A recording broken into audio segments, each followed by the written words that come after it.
Mathura bar association के पूर्व सचिव अपनी मांगों को लेकर अनिश्चितकालीन धरना तीसरे दिन जारी रहा। मथुरा बार एसोसिएशन के पूर्व सचिव राजकुमार उपाध्याय ने समय पर चुनाव कराने और जिन अधिवक्ताओं को निलंबित किया गया है उनको बहाल कराने की मांग को लेकर अनिश्चितकालीन धरने पर बैठे हैं।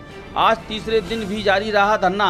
इस दौरान पूर्व सचिव राजकुमार उपाध्याय ने कहा कि उनकी 3 मांगे हैं, जैसे बार एसोसिएशन का 3 सितंबर तक चुनाव कराना और जिन अधिवक्ताओं को निलंबित किया गया है उनको बहाल कराना, और कुछ अधिवक्ता नियमित रूप से वकालत कर रहे हैं उनकी वार्षिक फीस जमा की जाए।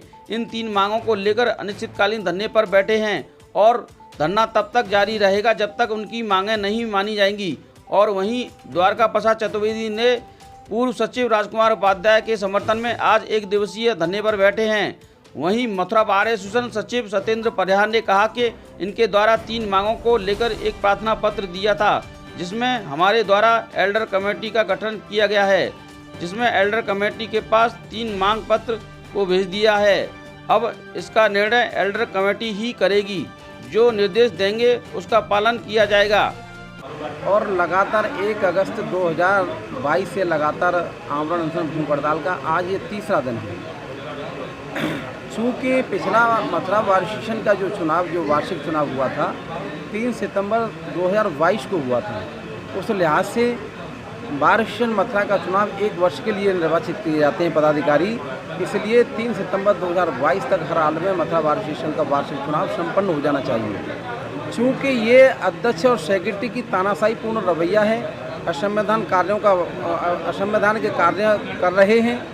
निर्वाचित होने के बावजूद, शपथ ग्रहण समारोह होने के बावजूद इन लोगों ने बार के अध्यक्ष और सेक्रेटरी ने 8 महीने तक कार्यकारिणी का न तो प्रकाशन किया था ना ही गठन किया था।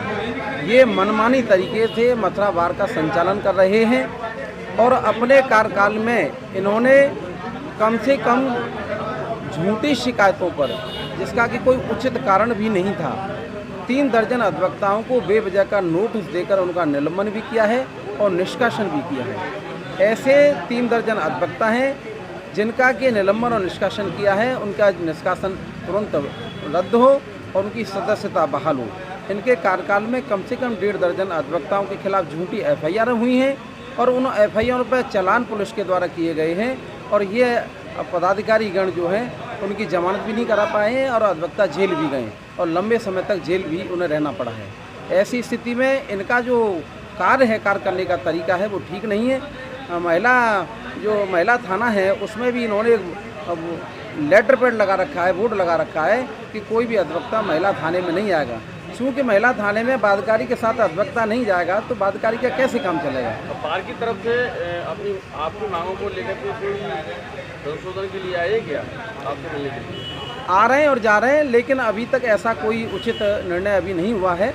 और मैं आपसे फिर कहना चाहता हूं, जहां पे अभी बात कर रहा था, क्योंकि अधिवक्ताओं से परेशानी क्या होती है? परेशानी ये होती है, अधिवक्ता किसी बाध्यकारी के साथ महिला थाने जाते हैं तो महिला थाने में जो पुलिस अधिकारी हैं उनको अनैतिक कार्य करने में अधिवक्ता की वैसे परेशानी होती है, तो अधिवक्ता को पसंद नहीं कर पाते हैं और उन पुलिस वालों को हमारे अध्यक्ष सेक्रेटरी मदद करते हैं। वहाँ पे इन्होंने एक बोर्ड लगा रखा है कि बार का कोई भी अधिवक्ता यहाँ महिला थाने नहीं आएगा।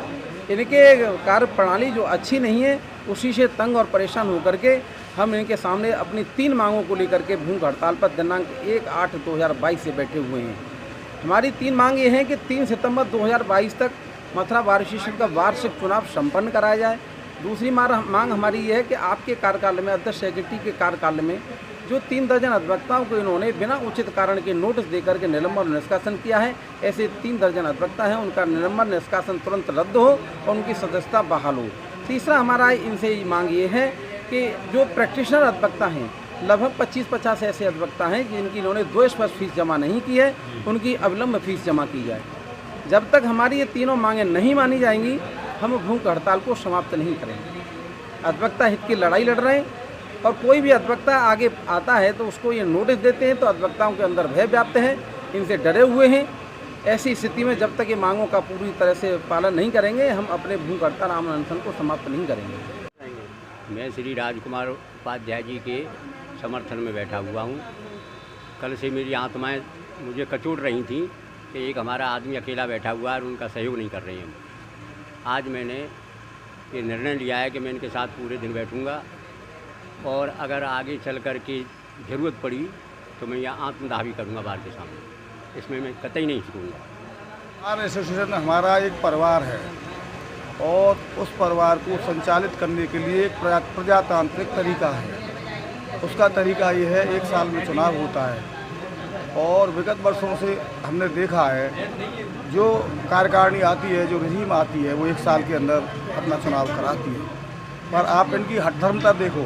अगर हमारे परिवार में कोई चुनाव होता है या कोई कार्य होता है, उसके लिए पहले कार्यक्रम तैयार किया जाता है। इन्होंने चुनाव का कार्यक्रम तैयार न करके दिसंबर तक के अपने कार्यक्रम तैयार कर रखे हैं और उन दिसंबर तक के कार्यक्रमों के सहारे ये अपनी बेईमानी के रूप में अपना समय बढ़ाना चाहते हैं। इन्होंने पूरी साल कोई भी कार्य नहीं किया है।